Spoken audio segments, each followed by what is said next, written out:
Tommy Briggs narrowed his eyes as he watched Marcus Johnson unload boxes from his truck with calm, deliberate movements. To Tommy, this wasn't just a new neighbor. It was a disruption, the kind his circle believed required correction. 3 nights later, a fiery warning appeared on Marcus's property. Tommy thought it sent the right message, a reminder of who held power in this part of Georgia. But what he didn't realize was that behind Marcus's quiet exterior stood 2 decades of elite military experience. When Tommy's group returned with torches surrounding the farmhouse under the cover of night, they assumed they were intimidating a man unprepared for confrontation. Instead, Marcus was about to teach them a different kind of lesson, one forged in years of training where hesitation meant failure. Before we continue, drop a comment letting us know where in the world you're watching from, and hit that subscribe button because tomorrow's story, you won't want to miss it. The gravel crunched under Marcus Johnson's boots as he stepped out of his black pickup and scanned the land he now owned. 47 acres of rolling hills and ancient oaks forming natural boundaries between him and the world. A weathered farmhouse stood in the center, its wraparound porch bathed in morning light. "This'll do," he muttered, pulling his military duffel from the truck bed. Simplicity, that was all he wanted now. 4 walls, peace, and space to breathe. The drive from Fort Bragg had taken him through towns that all looked the same, but Millbrook felt different. Maybe it was the way the river curved through the valley, maybe the mountains on the horizon, or maybe he just needed to believe a place like this could still feel like home. Out of habit, Marcus walked the perimeter, eyes scanning tree lines and vantage points. 20 years of operational thinking didn't fade overnight. The closest neighbor was half a mile out, just the way he liked it. Later, in town, Millbrook's main street looked like a relic. Murphy's Hardware, Daisy's Diner, the local bank, all lined up like time hadn't touched them. Flower boxes under windows, flags on every lamppost. When Marcus walked into Murphy's, the bell over the door rang, and the conversation stopped. 3 men turned and stared as he passed. The clerk, a wiry man with gray hair, kept his voice neutral. "Help you find something?" "Just looking," Marcus replied, picking up a hammer, nails, and a lock. Basic things, necessary things. "You're the one bought the Henderson place?" the clerk asked as he rang him up. Marcus nodded. "Been empty since old Jim passed," the man added, as if it explained something unspoken. The whispers behind Marcus weren't exactly subtle. 47 acres, paid cash, probably from Atlanta. Wonder what he's going to do with all that land. At Daisy's Diner, Marcus picked a booth in the corner, back to the wall, another old habit. The waitress, a woman in her 60s, approached with a smile and a coffee pot. "You must be our new neighbor. I'm Betty." Her tone was warm, a rare moment of welcome. "Looking for some quiet," Marcus said simply. "Well, you found it," she replied. Then a pause. "Folks here take time to warm up. Don't take it personal." Marcus nodded. "I get it." She leaned in, voice softer. "They're good people once you know them, just set in their ways." She didn't have to explain further. He understood what she meant. At the post office, the young clerk's hands trembled as he processed Marcus's forwarding paperwork. "Military address? Wow, 20 years?" Marcus nodded. "That's impressive. Thank you for your service." "Just did my job," Marcus said. Driving back to the farmhouse, Marcus noticed a truck in his rearview mirror, keeping just enough distance to avoid suspicion, but close enough to be deliberate. As he turned onto his driveway, the truck rolled by slowly, 2 men inside, one on the phone, watching. That night, Marcus stood on the porch, watching the sun dip behind the trees. Crickets chirped. A dog barked in the distance. For the first time in a long time, he felt close to peace. But just beyond the tree line, a camera lens captured his silhouette in the fading light. He didn't know he was being watched, but someone had other plans. And Marcus? He was ready, even if they weren't. Each morning, Marcus Johnson followed a simple routine: strength training in his backyard, tending to repairs on the property, and the occasional drive into town for essentials. He kept to himself, always polite but brief, nodding to the few neighbors who bothered to acknowledge him. Most didn't. The farmhouse had seen better days: loose porch boards, a faucet that wouldn't stop dripping, windows swollen shut from years of humidity. But Marcus welcomed the work. It gave his hands something to do, and his mind something to focus on besides adjusting to civilian life. On Thursday, as he knelt to replace a section of the porch, a county patrol car rolled into his gravel driveway. The young deputy inside stepped out, adjusting his belt nervously. "Morning, Mr. Johnson. I'm Deputy Morrison. Just wanted to stop by, make sure you're settling in all right." Marcus set down his hammer and nodded. "I appreciate you stopping by, Deputy. Everything's fine." "Good, good." Morrison glanced around the property, noting the organized piles of lumber and tools. "Looks like you've got a project going." "Some repairs, nothing major." There was a pause. Morrison kicked at the gravel with his boot. "Look, I know folks around here can be slow to warm up. It's not personal, just takes time." The way he chose his words told Marcus everything he needed to know. This wasn't just a friendly welcome. "I understand," Marcus replied. "I'm not looking for trouble." "I'm sure you're not," Morrison said, pulling a card from his pocket. "But if anything does come up, you call me directly." He handed over a card with a personal cell number written on the back. Anytime, day or night. After the deputy drove off, Marcus studied the card in his hand. In his experience, when law enforcement offered help before anything had happened, it meant they expected something would. That same evening, across town, inside an abandoned barn that reeked of motor oil and moldy hay, Tommy Briggs slammed his beer bottle onto a wooden table. The camping lanterns overhead cast long, shifting shadows across the faces of the men gathered. 47 acres, Tommy growled, right in the heart of our county, and nobody bothered to tell me till after it was sold. "Tommy, relax," said Ray Peters, a wiry man with stained teeth. "Maybe he's just looking for space. Some folks buy land and disappear." "You see his truck, his boots? That's not some weekend gardener," Tommy snapped. "This guy's got resources, plans." Frank Miller, the local bank president, shifted in his chair. Dressed in khakis and a polo shirt, he looked uncomfortable in the rustic surroundings. "I'm sure we're overthinking this. One man doesn't change a town. One man can change everything," Tommy snapped. "That's how it starts. Then comes his family, his friends. Then we look around and don't recognize this place." Carl Dixon, a mechanic with grease-stained hands, leaned forward. "So what are you saying?" Tommy began pacing. "I'm saying we make our position known. Let him know this isn't the kind of place that forgets who belongs and who doesn't." Frank raised a hand. "We have to be careful. We don't need trouble from outside. My job—" "Your job," Tommy cut him off, "is exactly why we can act. You think I don't know where the money comes from? Keep playing banker all you want, but you're not above this." Frank's face went pale.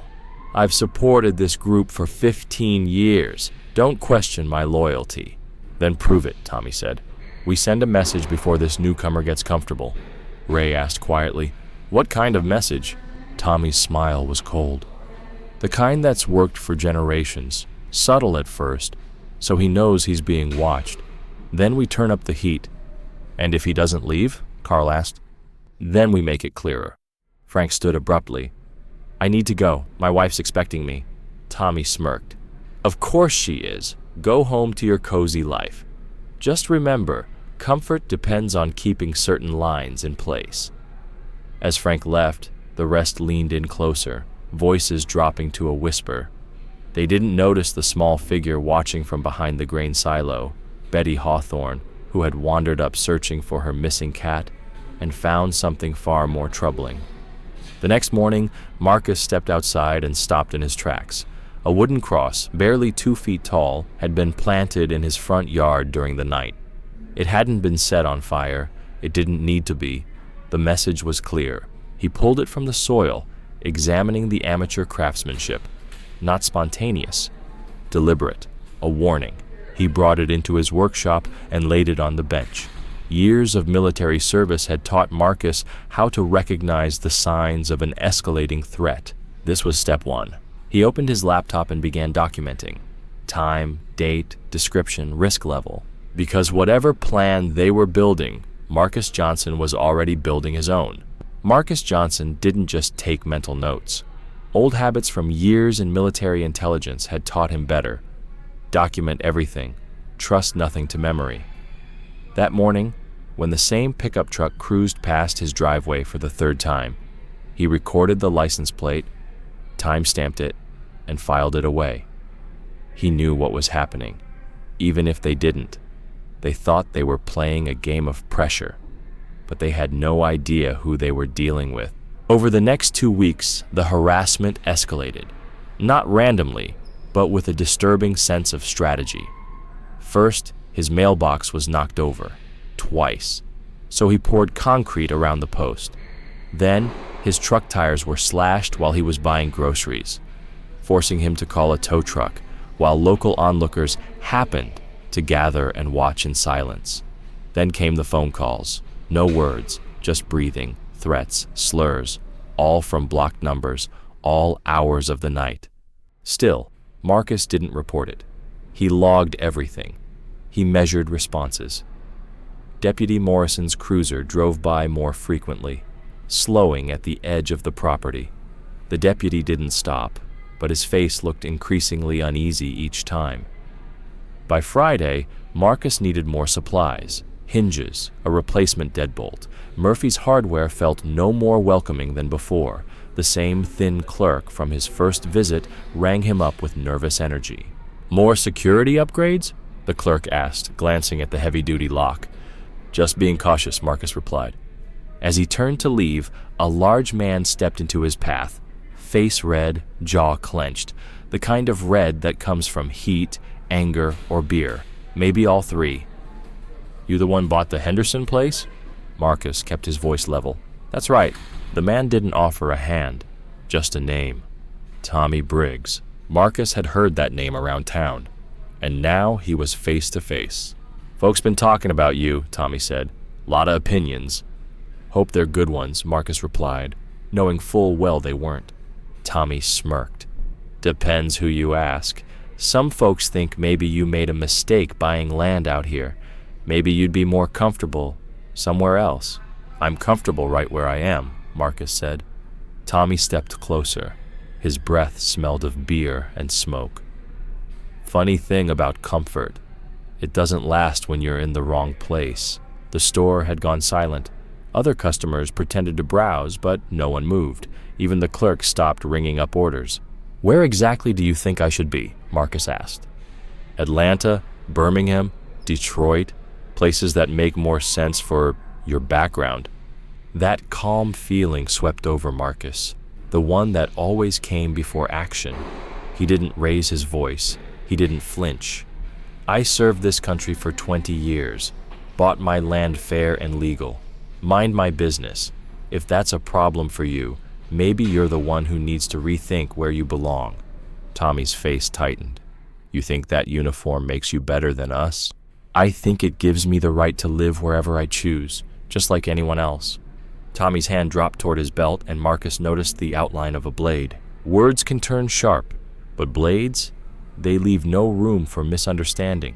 Marcus didn't move. He calculated distances, exits, where the clerk was, the weight of the toolbox on the nearby shelf. But this wasn't the battlefield, not yet. "I appreciate your honesty," Marcus said. "Now you have mine. I'm not going anywhere."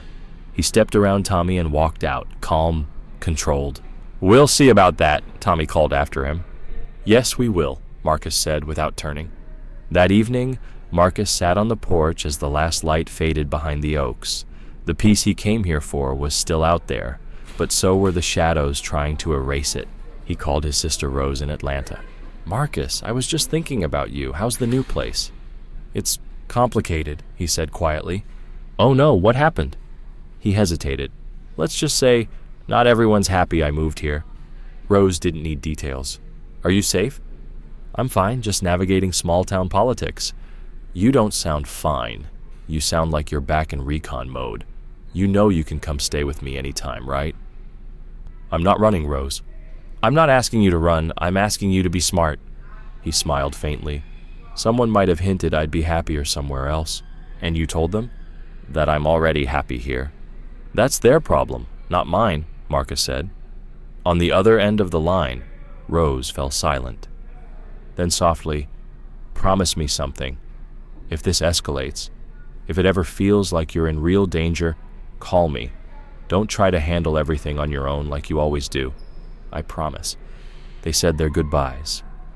After the call, Marcus made his nightly rounds, checked every door lock, tested every window latch, cleared sight lines from every room.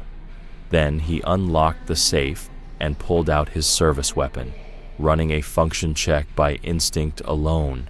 His hands remembered the rhythm even if the setting was new. At 10:30 p.m., he was reviewing property blueprints on his laptop when he heard something. Gravel crunching outside. Multiple engines, running low. He cut the lights and moved to the front window. Through the curtains, he saw 6 trucks blocking off his driveway. Men moved between them, holding torches that sent shadows flickering across the house. Their formation was no coincidence. They'd boxed in every exit, leaving Marcus surrounded. He gripped his pistol and headed for the kitchen, planning to slip out the back and flank them. But as he reached for the handle, he saw more torchlight through the back windows. They'd covered every angle. His phone buzzed. A text from an unknown number lit up the screen. No way out, time to talk. Marcus returned to the living room, crouched low beneath the window line. Outside, 8 men were approaching in formation, torches raised. Tommy Briggs walked at the front, face lit by fire, wearing the smug look of someone convinced the outcome was already sealed. The group reached the porch and split off, some moving to the sides, others circling behind. Marcus watched carefully. They were trying to force a confrontation on their terms, either flush him out or break his door down. A loud crash broke the stillness. A rock hurled through his front window, wrapped in a crumpled piece of paper. Glass exploded inward. "Johnson!" Tommy called from outside. "Time for that conversation." Marcus stayed low, heart rate steady. Another crash. Side window. Then another. They weren't breaking in. They were pressuring him out. "Come on out, boy," Tommy shouted. "Let's settle this like men." The kitchen window shattered next, then his bedroom windows. Torches lit the space as shadowed figures hovered just out of clear view, avoiding a direct line of fire but making their presence known. They had turned his home into a pressure chamber. He was boxed in, and then came the escalation. A glass bottle burst through the broken window, flame chasing liquid as it spread across the living room floor. Smoke rose fast. Another flaming bottle hit the kitchen tiles. The fire spread. The air thickened. Marcus had seconds. Stay and burn or walk into a fight with no clear path. He kicked open the front door and rolled onto the porch, weapon drawn. The men were ready. 3 charged immediately while others moved to block the steps. Marcus dropped one with a clean shot and clipped another in the shoulder before a metal rod cracked against his wrist, sending his weapon flying into the darkness. The next 30 seconds were raw survival. He fought hard, precise, relentless, dropping 2 more before sheer numbers overwhelmed him. He went down swinging. The last thing he saw was Tommy Briggs standing over him, blood-streaked iron bar in hand, his home burning behind him. "Welcome to Millbrook," Tommy sneered and swung again.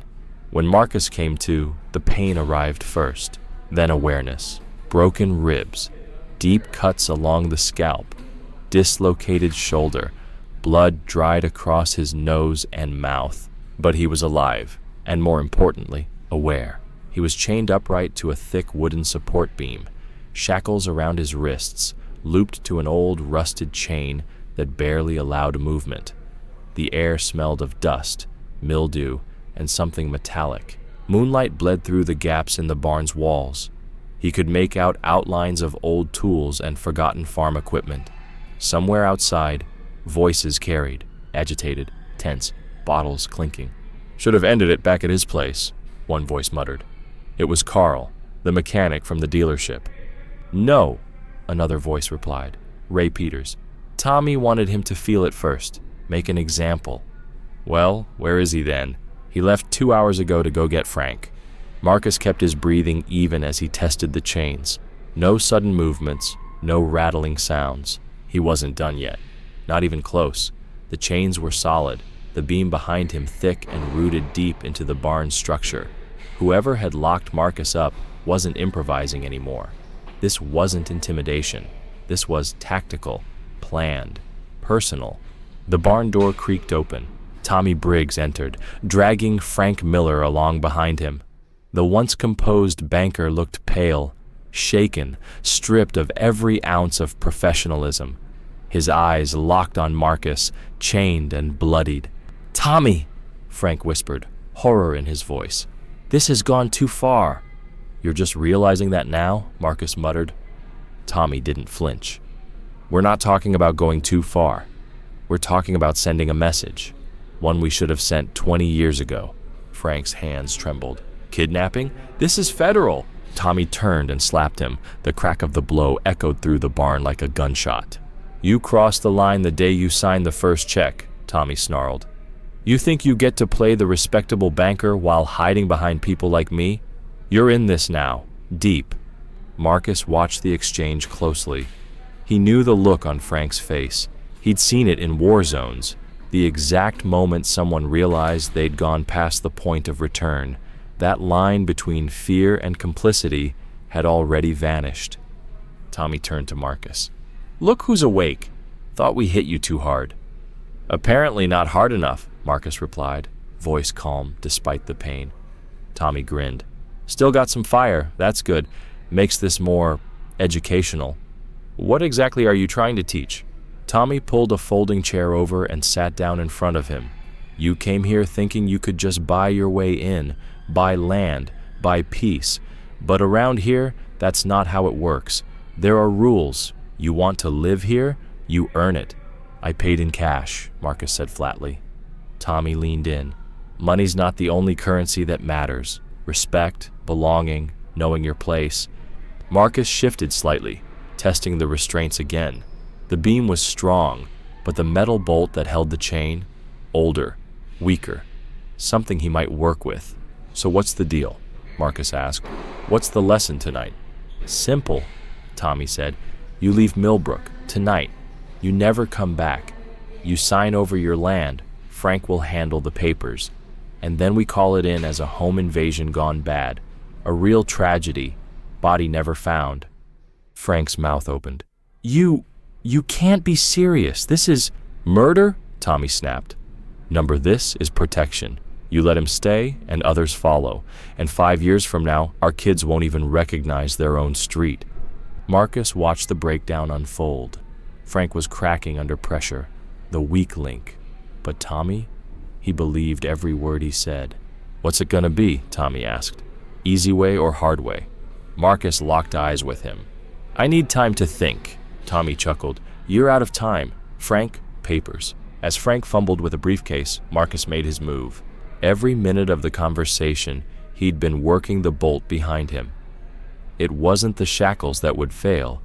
It was the rusty old anchor pin threaded into soft wood. Years of moisture had weakened it. A small vulnerability, hidden to anyone who hadn't spent their life looking for them. Now was the moment. Marcus threw his full weight against the chain. The bolt ripped free with a sharp crack, sending him stumbling forward, still bound, but no longer anchored. "He's loose!" Ray Peters shouted from the doorway. Before anyone could react, Marcus swung the chain like a weapon, catching Carl Dixon across the chest and dropping him flat. Tommy lunged with a knife, but Marcus was faster, trapping his arm and driving a knee straight into his gut, folding him to the floor. Frank screamed and ran toward the exit, but Ray was already there, shotgun in hand, shaking. "Nobody moves!" Ray yelled. Marcus froze, chain heavy in his grip, Tommy gasping at his feet. It was still 4 against 1, and they were armed, but now he wasn't helpless. Ray raised the shotgun, dropped the chain. Marcus didn't move. You sure about that? Ray blinked. I'm not some random guy you can scare off, Marcus said quietly. His voice dropped, lethal in its steadiness. I'm a former Delta Force operator. 20 years in the field. I've tracked and dismantled cells bigger and better armed than you. And now I know your names. I know where you live, and I know what you're willing to do. The room went still. No one spoke. Only Tommy's labored breathing filled the space. So here's what's going to happen, Marcus continued. I'm walking out of here tonight, and after that, he stepped forward, slow and measured. I'm going to show you what a real education looks like. Ray's finger began to tense on the trigger, but hesitation came with a cost. Marcus was already moving, dragging Tommy's limp body between them like a shield as he closed the distance. The shotgun blast tore through the barn wall, missing its target entirely. By the time Ray re-steadied his aim, Marcus's fist, wrapped in 6 feet of heavy chain, connected with his head. Ray dropped instantly. 30 seconds later, the fight was over. 4 men lay unconscious in the dirt, and Marcus, bloodied, bruised, still shackled, stood alone under the moonlight. Not a prisoner. Not anymore. He picked up Ray's shotgun, grabbed Frank's briefcase, and disappeared into the night. Behind him, the barn held the evidence. Scorched floors, shattered glass, broken weapons, and 4 men who had no idea what they'd just started. The hunted had become the hunter, and class was officially in session. For the next hour, Marcus worked in silence inside an old barn workshop, using tools scavenged from their stash. Removing the shackles took time, but time was something he still had. Training had taught him one thing: never rush under pressure. That's how mistakes are made, and mistakes get people killed. By dawn, he had reached a hidden hunting cabin 3 miles outside town, one he'd marked months ago while surveying his property. It sat on state land, no visible access roads, a perfect outpost, clear sightlines, full concealment, high ground. Delta Force rule number 1, always know your terrain. Inside, Marcus opened Frank's briefcase and spread the contents across a shaky wooden table. Bank statements, property deeds, most importantly, a full membership list from something called the Millbrook Heritage Society. 12 names, addresses, phone numbers, contribution amounts. He scanned the documents methodically. Tommy Briggs, Elm Street, trailer, lived alone, no visible family. Ray Peters, apartment above his auto shop, weekends with his ex's kids. Carl Dixon, outskirts of town, small home, wife, teenage daughter, questionable home security. Every name came with a full profile. Frank had done his homework, employment histories, prior arrests, even family details, likely compiled for insurance. Marcus photographed everything and uploaded it to an encrypted server, part of a private system he'd maintained since leaving the military. A habit born of necessity. Back up everything. Assume nothing is safe. For 2 days, Marcus moved through Millbrook like a ghost, camouflaged in plain sight. No uniform, no gear, just second-nature movement, quiet, unnoticed, observing routines, tracking patterns, building his strategy. Tommy's schedule was easy: morning beer run, afternoons at Ray's, evenings drinking at Murphy's bar. The man didn't vary much. No family, no security. Ray's routine was built around his store. Open by 8, closed at 6, lived upstairs, weak locks, no backup alarm. Carl's home had basic security, but Marcus noted flaws: poorly placed sensors, decoy cameras, cosmetic safety. Each target had a vulnerability, and Marcus had time. Meanwhile, across town, the tone had shifted. Inside Ray's dimly lit auto parts store, Tommy nursed a headache and a cracked ego.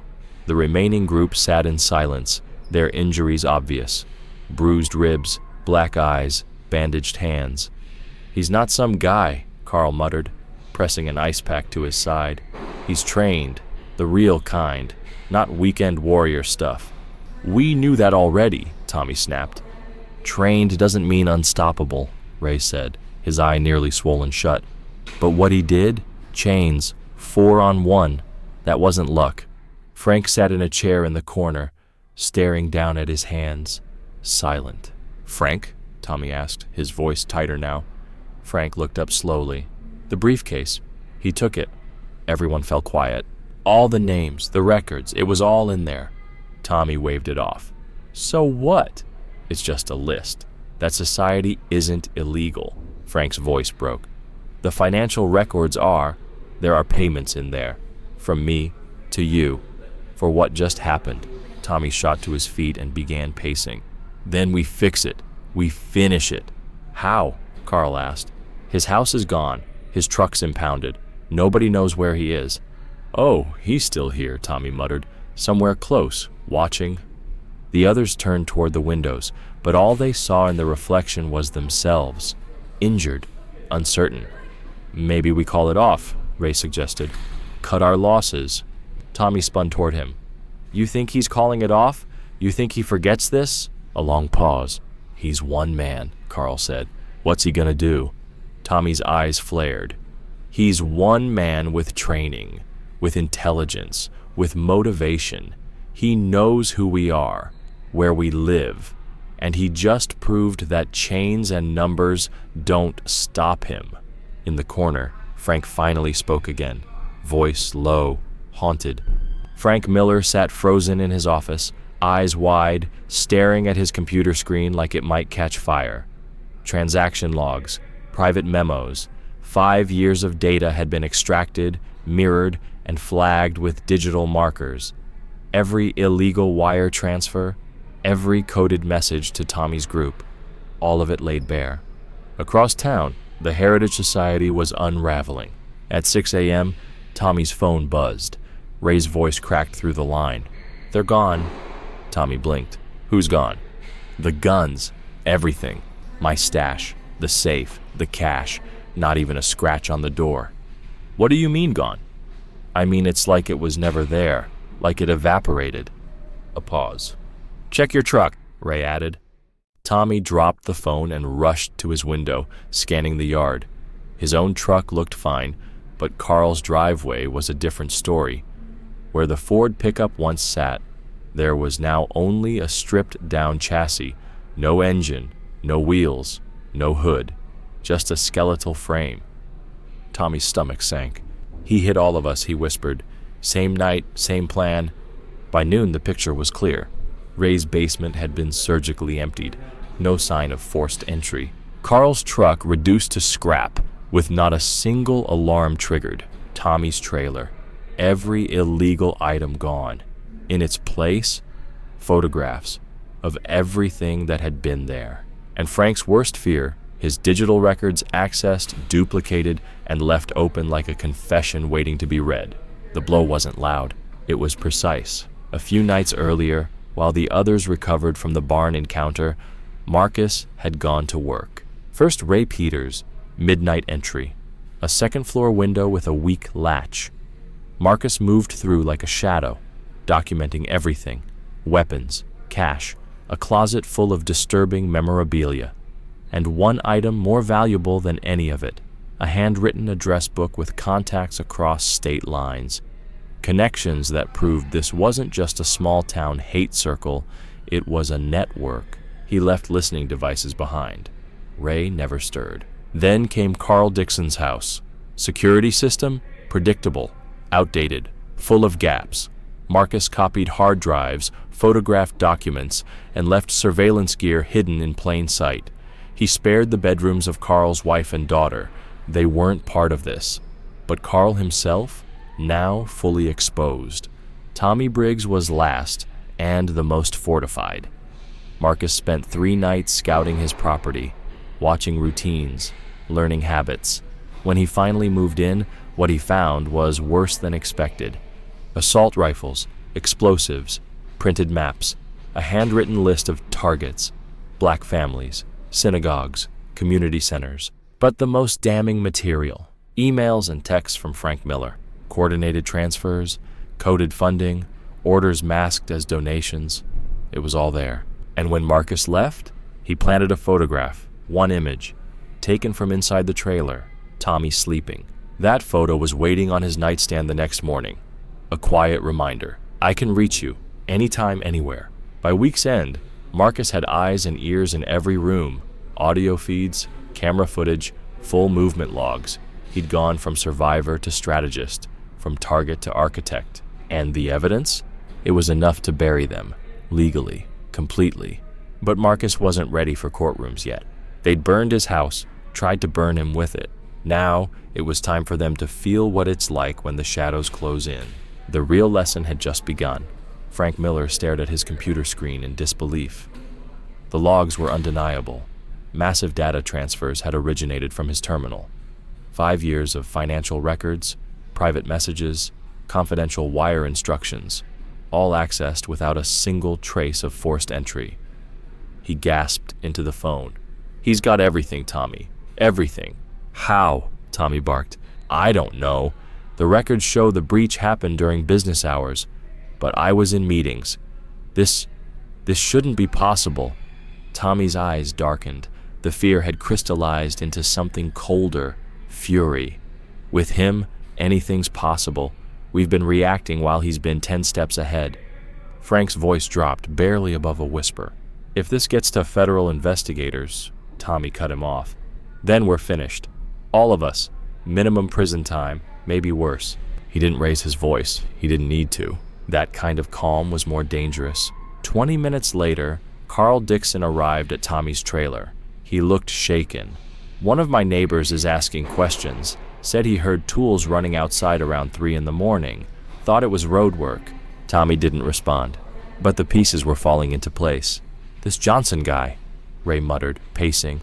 He's ex-military, has professional gear, and he's making us look like amateurs. Because we are amateurs, Frank said from the doorway, face pale, shirt untucked. We're mechanics and bankers pretending we're something else, and he was that something else. Tommy struck him hard across the mouth. Frank stumbled but didn't back down. Number, I'm done pretending this is normal. This is insane. We need to stop now before someone else gets hurt. And do what? Tommy growled. Sit around hoping he doesn't hand everything to the FBI? Hope he forgets we torched his house and chained him to a wall? The room fell silent. Ray finally spoke. So what are you suggesting? Tommy unrolled a large map of Millbrook on the table. He's been too active to be operating from far away. That means he's local, probably using the state forest. Plenty of old hunting cabins up there. You want to go after him? Carl asked, voice cracking. You got a better idea? That's suicide. Maybe, but it's better than waiting around for sirens. Frank shook his head. We need legal help, not a search party. With what money? Tommy snapped. You think your bank keeps you on payroll after this breaks? We're all marked now. The only question is whether we go down fighting or groveling. The 4 men looked at each other, seeing the same thing reflected back. Desperation. Cornered men convincing themselves that violence was the only way out. Exactly what Marcus wanted. By the following morning, Millbrook was no longer quiet. In a forgotten warehouse on the edge of town, Tommy Briggs stood before a crowd of 37 armed men, some local, many from out of state. Word had spread fast. Militias, private groups, individuals who didn't ask questions. The building buzzed with tension. Assault rifles leaned against walls. Tactical gear and field radios lay on tables. Men checked maps, scanned blueprints, tested night vision goggles. Tommy raised his voice. This is bigger than one man. This is about sending a message. We don't bow. We don't run. The crowd cheered, but not everyone felt it. Carl stood at the edge of the group, his face pale. My daughter's school is 2 miles from here, he muttered. If this turns into a firefight, then maybe you should have thought of that before you signed the checks, Tommy snapped. But the unease was spreading. Ray grabbed Tommy's arm. Half these guys, I've never seen them. Some look like they want a standoff. Not with Johnson. With anyone. Tommy shrugged him off. Good. We need soldiers. That ain't soldiers, Tommy. That's chaos. Ray nodded toward a group of strangers discussing demolition tactics, cutting power lines, taking out bridges. They're not here for Johnson. They want a war. Tommy clenched his jaw. Then maybe that's what it takes. Ray stared at him. You want to burn the town to the ground, to take revenge on one man who outsmarted you? The silence that followed wasn't strength. It was the sound of control slipping away, because this wasn't about Marcus Johnson anymore. It was about what fear turns men into when they realize they're no longer in charge. You're going to get people killed, Tommy, Frank said, his voice cracking. Innocent people are already under attack, Tommy snapped. Every day. Our way of life chipped away by outsiders, by laws written in far-off offices, by people like Marcus Johnson who think they can just walk in and change things. He spoke like a man who wasn't just angry. He believed it, and belief made people dangerous. 3 miles away, deep in the state forest, Marcus was putting the final touches on his plan. He'd spent the night building a tactical perimeter, motion sensors covering every trail, non-lethal explosives at choke points, overlapping fallback positions, and supply caches at each one. He knew the terrain. He owned the terrain. And most importantly, he wasn't alone anymore. His satellite phone buzzed. Agent Chen here, came the voice. Mr. Johnson, we have visual confirmation on the warehouse. Over 30 armed individuals. Some have outstanding federal warrants. Others are flagged as domestic threats. How long until you arrive? 2 hours. Can you maintain your position? Marcus scanned the forest through his scope, calm as ever. I won't just maintain it, he said. I'll make sure this happens away from any civilians. Understood. But Mr. Johnson, this could turn into a major incident.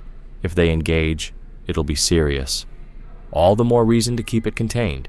He checked his rifle, his gear, his camera feeds, everything in place. Agent Chen, Marcus added, make sure you've received all the evidence I uploaded. The documents, the bank data, the communications. Everything you need to take them down legally. We've got it. And let Deputy Morrison know he was right to be concerned. He's one of the good ones. The call ended. Marcus exhaled slowly. Then he lowered himself into position. Through the brush, he could already see the first scout teams, walking straight into the terrain he'd designed for this exact moment. Back at the warehouse, things were unraveling. Frank had just arrived, pale and shaking. Tommy, he said, voice almost pleading, the bank was visited this morning.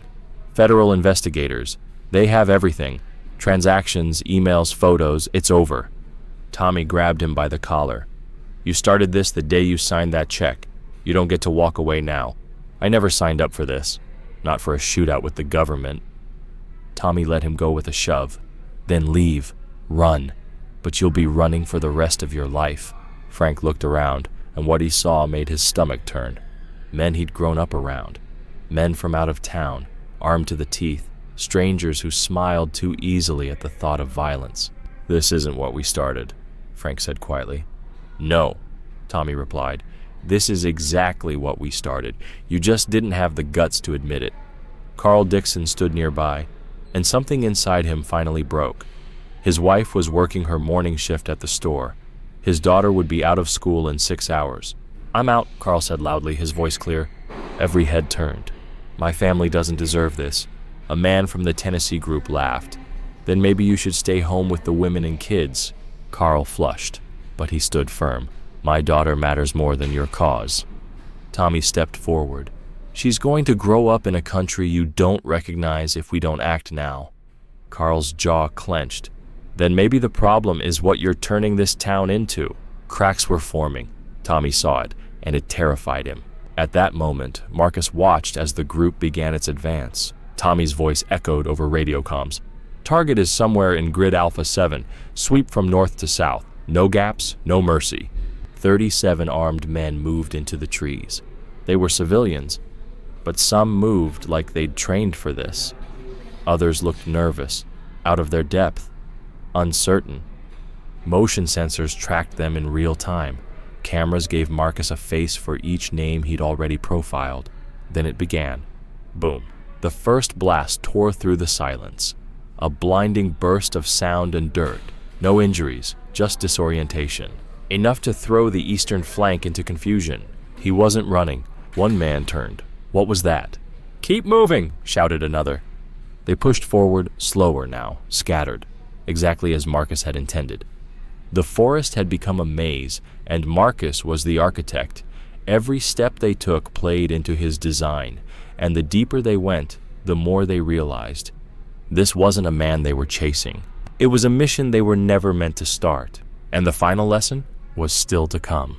Over the radio, someone shouted, panicked and breathless, "IED! No casualties, but we're taking fire!" But Marcus wasn't shooting. Not yet. That was the point. He wanted fear. Let them see shadows in every tree line. Let them waste rounds on ghosts. He would control the rhythm, not them. Tommy's voice cut through the static. "Calm down. It's one man with some noisemakers. Stay in formation. Keep moving." But it was already too late. Formation was breaking down.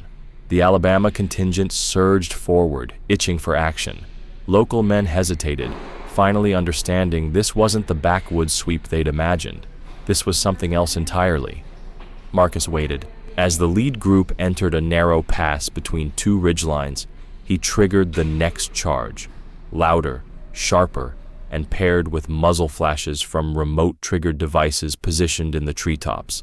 Multiple shooters, high ground east and west.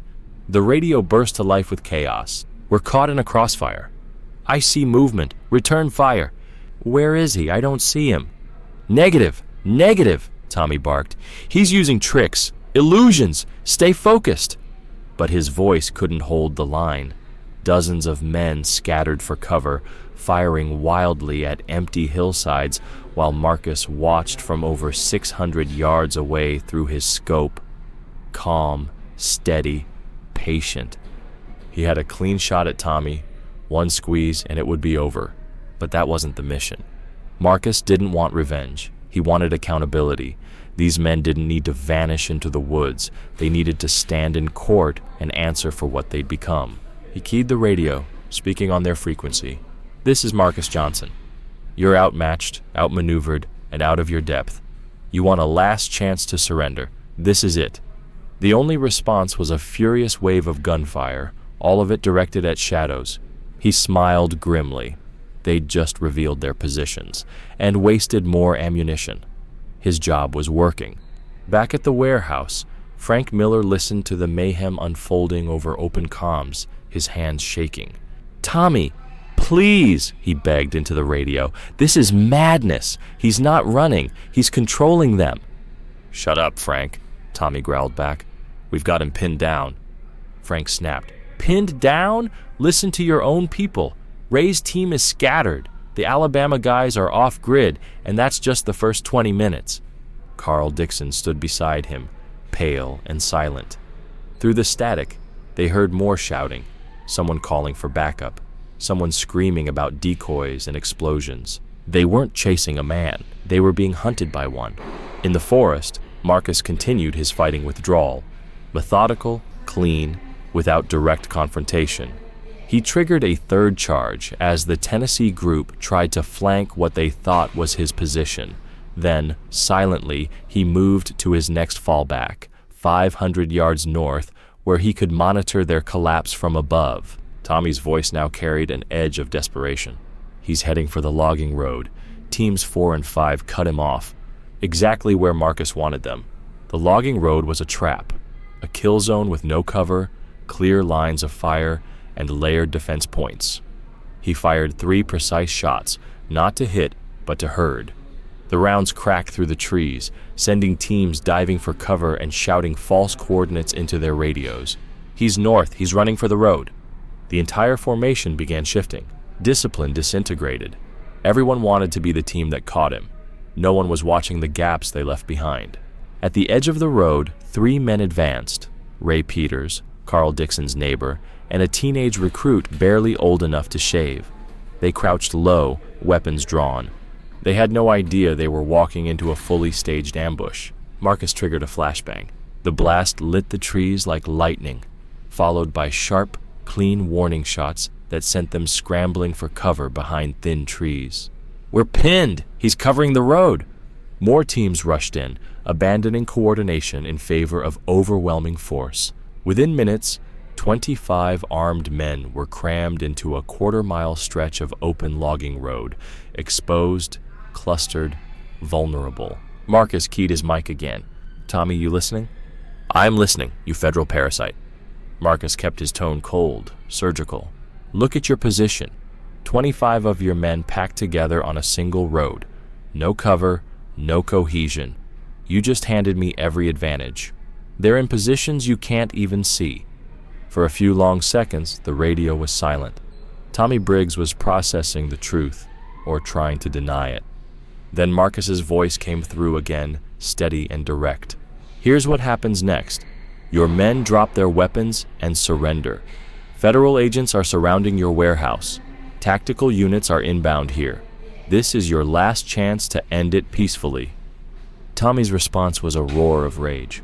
"Kill him! All teams, light him up!" The forest erupted. 30 rifles opened fire in every direction. Trees split apart, rocks chipped and sparked, the air shrieked with ricochets. But Marcus was already gone, moving through cover with the precision of someone who'd lived in chaos far longer than any of them had trained for it. They were wasting ammo, and he was buying time. Exactly 90 minutes, that's all he needed. Enough time to keep 37 armed men contained in the box he'd designed, until the professionals arrived to take it from there. And then, overhead, came the unmistakable sound of rotors. Marcus reached his final defensive position, high ground, total visibility, multiple exits, and most important of all, he was between them and the town. If a confrontation happened, it would be here, not near homes, schools, or families. Through his scope, Marcus saw the first helicopter slicing across the treetops.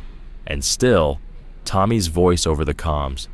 "All teams push forward. He's out of tricks. He's cornered." But Marcus wasn't cornered. He was the center of the strategy. He keyed his radio one last time. "Tommy, this is your final warning. Tactical teams are in position. Surrender or face the consequences." For a moment, nothing. Then, "Federal teams?" It was Ray Peters, breathless. "Tommy, I hear them. I hear the choppers." "It's a bluff," Tommy barked. "Keep going. Finish this." But it wasn't a bluff. The sound of helicopters was growing louder. Several of the local men froze. Others turned their eyes upward, realization washing over them. "Tommy," Carl Dixon's voice came in, low and tired. "My daughter's out of school in 4 hours. I'm not dying out here for this." "You already made your choice," Tommy snapped. "No," Carl said. "You made it for us." Another voice joined him. "This was supposed to be about protecting the town, not starting a war," Ray said. Marcus watched through his scope as the group began to fracture. Some still moved forward, lost in anger and delusion, but others had stopped. Some turned back. Some dropped to their knees. The cohesion Tommy had forced into existence was disintegrating in real time. 3 miles away, at the warehouse, Frank Miller heard the roar of rotors and knew it was over. He stepped outside slowly, raising one hand with his phone and the other with a white handkerchief. "This is Frank Miller," he called toward the sky. "I surrender. I have information about the group in the forest." 2 helicopters circled overhead, and from the tree line, dark vehicles emerged, black, armored, and covered in agency insignias. A voice boomed from a bullhorn. "Mr. Miller, stay in place with your hands visible. Do not move." Frank froze. A wave of relief crashed over him. A dozen agents swarmed the area and secured the perimeter. Within minutes, Frank was in the back of a command truck, face pale, heart pounding, telling Agent Chen everything. 37 armed individuals, she repeated, reviewing satellite imagery, militias, out-of-state radicals, homemade explosives, high-power weapons. "Marcus Johnson is out there alone," Frank said. "He pulled them in, on purpose. Said he wanted to keep the town safe." Chen nodded. "We're tracking him. He gave us complete tactical files, uploaded all the evidence, names, communications, financial trails. He built the case himself." Frank's voice shook. "Some of those men came looking for a fight with you. They think this is the start of something bigger." Agent Chen's tone was flat but focused. "We're aware. What now? We finish what he started, and we end it without bloodshed if we can." Back in the forest, Marcus watched as federal tactical teams, disciplined, calm, equipped with overwhelming superiority, emerged like phantoms on the ridgelines. They had night vision, communications jammers, drones, coordination. Tommy's group had a failing radio system, panic, and a collapsing sense of purpose. "They're surrounding us," someone shouted. "We need orders!" And then Tommy's voice, now hoarse, cut through the static. The radio crackled with Tommy's final declaration, filled with the fury of a man who had nothing left to lose. "This is it. This is what we've been preparing for. The federal government has shown its true face." "Tommy, shut up!" Ray Peters' voice cut through the noise, high with panic. "They've got us surrounded. We got families to think about." But Tommy wasn't listening. "Your families will thank you for this," he insisted, "for showing them what real Americans do when tyranny comes to their door." Marcus knew then what he had to do. If this ended in a firefight, people would die, federal agents, civilians, and men who, as wrong as they were, still had families waiting for them. Tommy was the linchpin. Remove him, the rest would fall apart. Marcus adjusted his scope, not to kill, just to stop him.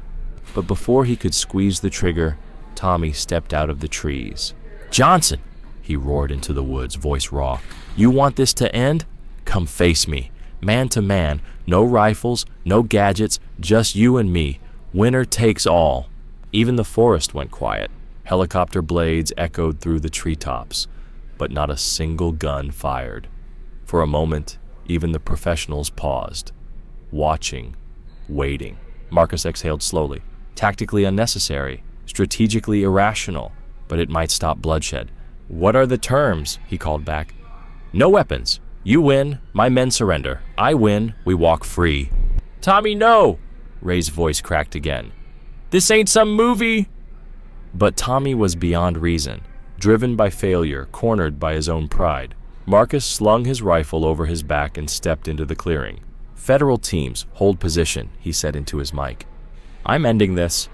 "Mr. Johnson, do not engage," Agent Chen replied sharply through his earpiece. "We have control of the situation." 37 men with assault rifles isn't control, Marcus said. "Let me end it before someone pulls the wrong trigger." He moved steadily downhill into the open, hands visible, walking toward the man who'd turned a small town into a battlefield. Tommy was waiting, sweat on his face, rage in his eyes. His followers watched from cover, weapons still raised but fingers off triggers. 20 years, Johnson," Tommy spat. 20 years watching our country rot from the inside." "You don't have to drag your people down with you," Marcus said, circling carefully. "You call this my people?" Tommy laughed, broken and bitter. "They're the only ones left who haven't forgotten what we're fighting for. We're protecting everything this country used to stand for." "No," Marcus said evenly. "You're protecting a version of it that only exists in fear." They circled in silence, the weight of dozens of weapons surrounding them like ghosts. "Last chance," Marcus said softly. "Call it off. Let them go home." Tommy didn't answer. He charged. A roar tore from his chest, fists flying with wild, reckless desperation. But desperation doesn't win against discipline. Marcus sidestepped, trapped his arm, and dropped him in one clean movement. The sound of Tommy hitting the dirt echoed louder than any gunfire could. He didn't get up. Marcus stood over him. Calm, steady. "It's finished." His voice rang out across the forest. "Drop your weapons and surrender. No one else needs to get hurt." And then, one by one, they did. Metal clattered to the forest floor. Hands rose into the air. The revolution ended not with a blaze, but with silence. Federal agents moved in, sweeping, securing, detaining. The operation unfolded with practiced precision.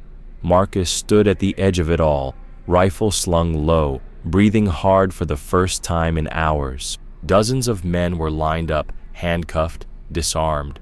Some were silent, others still defiant, mouthing slogans they no longer believed in. Agent Chen approached, clipboard in hand. "Mr. Johnson, we'll need a full debrief.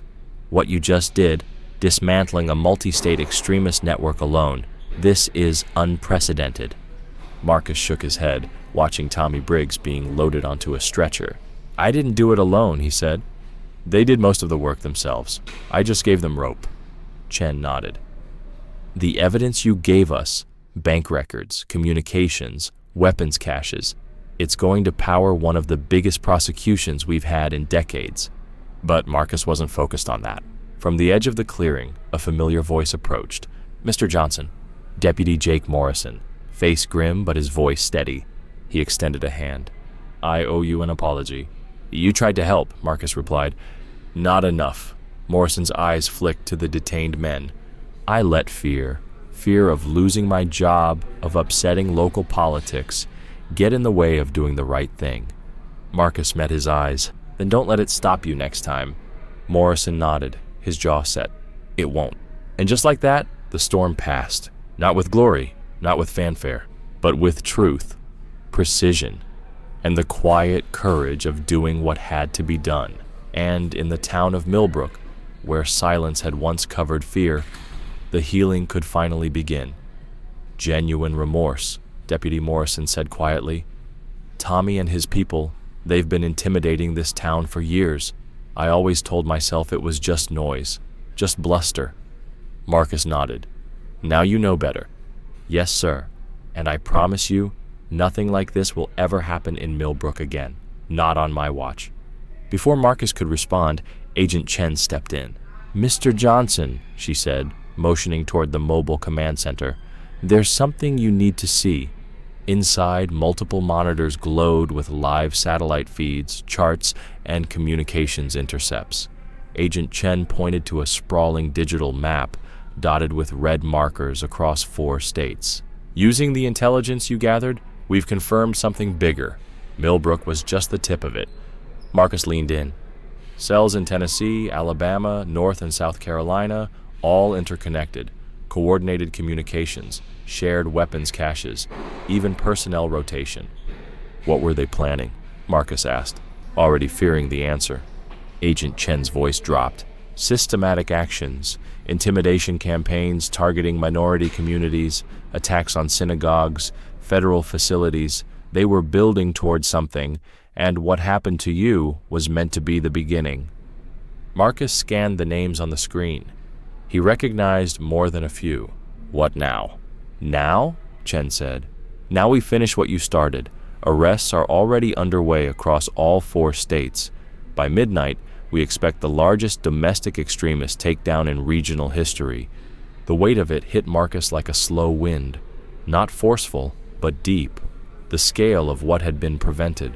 The families who would never even know how close they came to being targets. The lives still whole because one night of terror had been met with one man's resistance and systemic follow-through. In Millbrook's town square, a small crowd had gathered. Federal agents moved efficiently, gathering evidence. News crews were arriving from Atlanta, Birmingham, maybe even national outlets. The town that had once prided itself on being quiet now found itself in the center of a storm.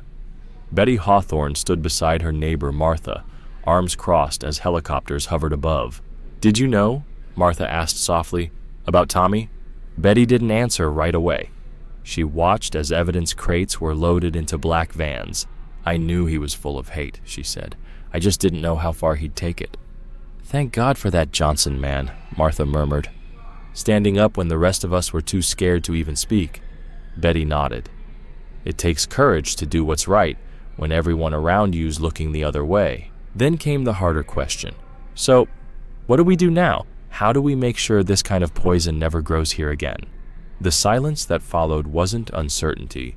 It was responsibility settling on shoulders that had been too still for too long. Back at the command post, Marcus's phone buzzed. Rose? Her voice was tight, urgent. I'm about an hour outside Millbrook. I saw the news. Are you okay? I'm fine, it's over. Over? She echoed. Marcus, the headlines say you took down an army. That's not over. That's national news. He hadn't considered the consequences beyond today. The cameras, the interviews, the narrative already writing itself. He'd wanted peace. Instead, he'd become a symbol. Rose, turn around. Go back to Atlanta. No, her voice was firm. You're my brother. You just lived through something that would break most people. I'm not leaving you alone." "There may be more," he warned. "Other groups, retaliation. Then we deal with that, together. I'm done letting you carry all this by yourself." Before Marcus could respond, Agent Chen approached again. Her expression was serious. "Mr. Johnson, we've confirmed credible threats. Retaliation is highly likely. We're recommending protective custody and relocation, immediately." "For how long?" "Indefinitely." The irony wasn't lost on him.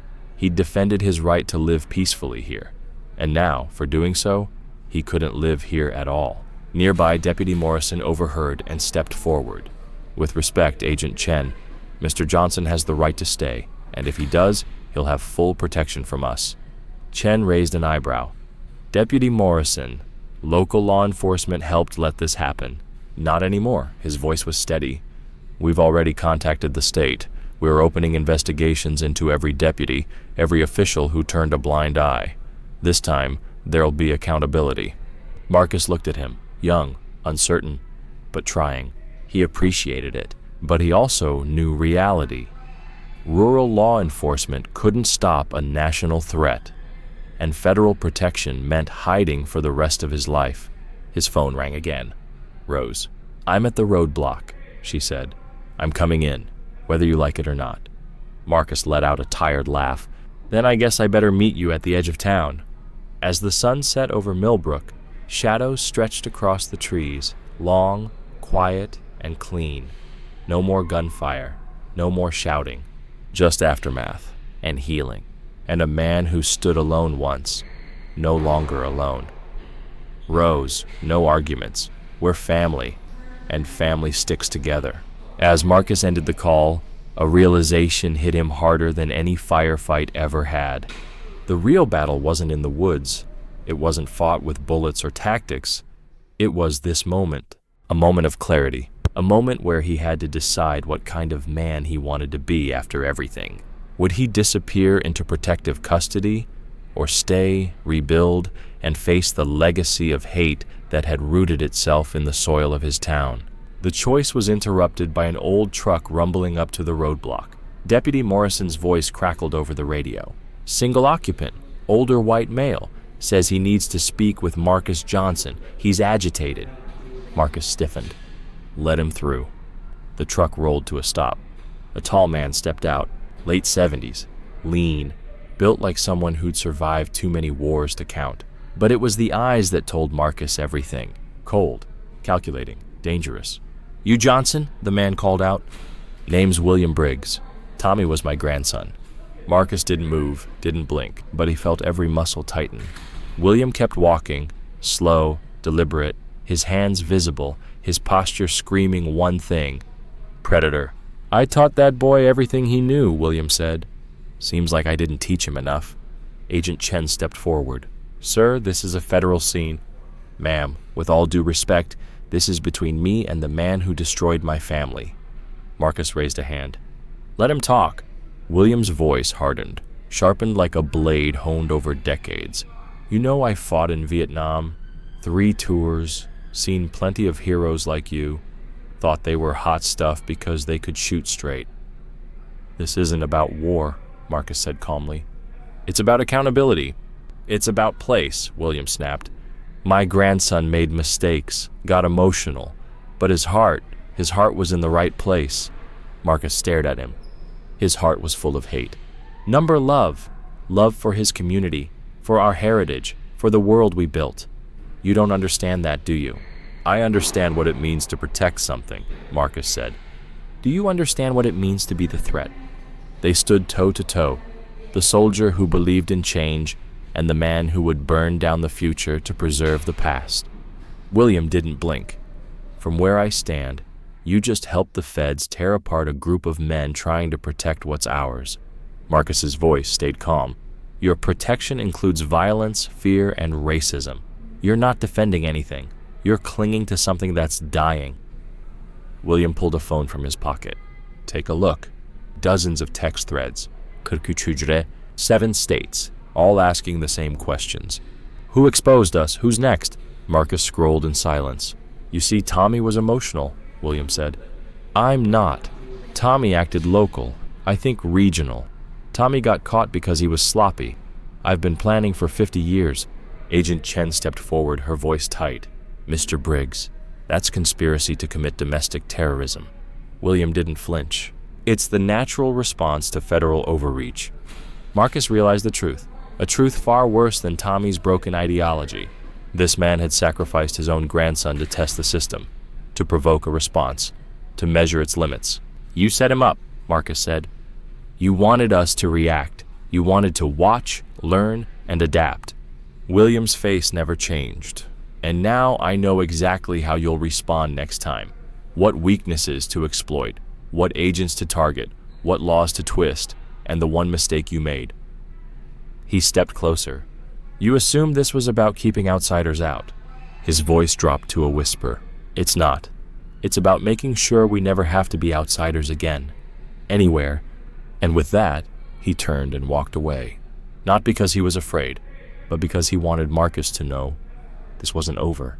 Not by a long shot. Narration script.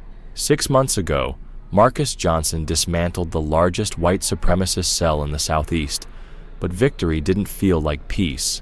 It felt like a warning, because while Tommy Briggs was behind bars, the real threat pulled up in a rusty old truck and stepped out wearing a smirk. His name, William Briggs, Tommy's grandfather, a veteran, a strategist, a man who'd spent 50 years building a network of hate disguised as patriotism. Marcus expected anger. What he didn't expect was strategy. William hadn't just lost a grandson, he had used one. Tommy's arrest was part of a larger game, a test to see how the federal government would respond. And Marcus? Marcus had just become the face of that response. You're our poster child now, William said. Every recruit, every sympathizer, they'll know your name. You didn't kill a movement, you gave it a martyr. He wasn't wrong. For weeks, extremist chatter spiked. Marcus became a symbol of betrayal, of federal power, of what they called overreach. And yet, that was only part of the story. Because 6 months later, as Marcus watched his niece and nephew chase fireflies across a reinforced porch, everything had changed. William Briggs was arrested. The FBI unraveled all 43 of his underground cells across 7 states. Over 127 extremists faced federal charges. Recruitment plummeted. Hate crimes dropped by 60%. And something even bigger happened. Ordinary people stopped being afraid. Betty Hawthorne, once silent, now delivered casseroles and updates from town. Her granddaughter? A full ride to Georgia Tech. Inspired by Marcus, she no longer believed engineering wasn't for girls like her. Marcus hadn't just dismantled a network. He dismantled a myth that silence was safety, that hate couldn't be challenged, that one person couldn't make a difference. He had proof now, in reduced threats, in quieter nights, in little victories that mattered.